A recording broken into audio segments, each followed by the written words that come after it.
एक प्रश्न है गुरुजी कि मनुष्य जो है वो कुछ ना कुछ कर्म करता रहता है, तो उसमें कुछ अच्छे कर्म भी होते हैं, बुरे भी होते हैं। कुछ वो गलतियां जानबूझ के भी कर देता है और कुछ अनजाने भी करता है।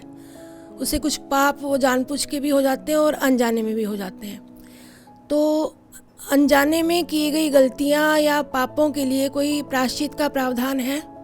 गलतियां या पाप चाहे जाने हों चाहे अनजाने हों, होते हमेशा बेहोशी की अवस्था में है, क्योंकि आदमी जागरूक जीवन नहीं जी पा रहा है। तो गैर जागरूकता की अवस्था में, बेहोशी की अवस्था में जो भी कृत्य होते हैं वह गलत ही होते हैं, वह पाप ही होते हैं। और वास्तव में मैं कहूँ तो जिन गलतियों या पापों को आप प्रायश्चित करते हैं, क्यों प्रायश्चित करते हैं? क्योंकि समाज की दृष्टि से आपको लगता है कि ये चीज़ें गलत थीं और हमने गलत कर दी, इसलिए हमें प्रायश्चित करना चाहिए। निस्संदेह प्रायश्चित करने का अर्थ होता है कि हमने कुछ गलत किया, कुछ ऐसा किया जिससे किसी को चोट पहुंची और उसके कारण मुझे भी चोट पहुंच रही है। और एहसास कर लेना कि मैंने चोट पहुंचाई किसी को और मुझे चोट पहुंच रही है,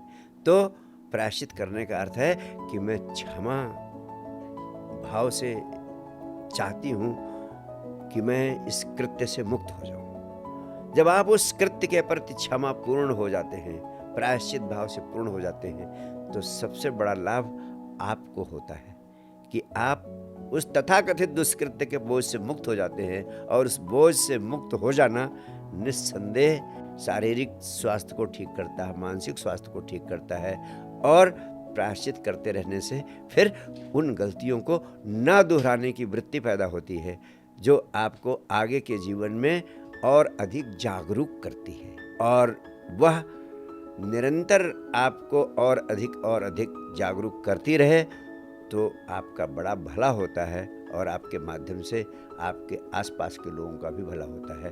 और इसलिए प्रायश्चित करना हमेशा श्रेयस्कर है। Thank you.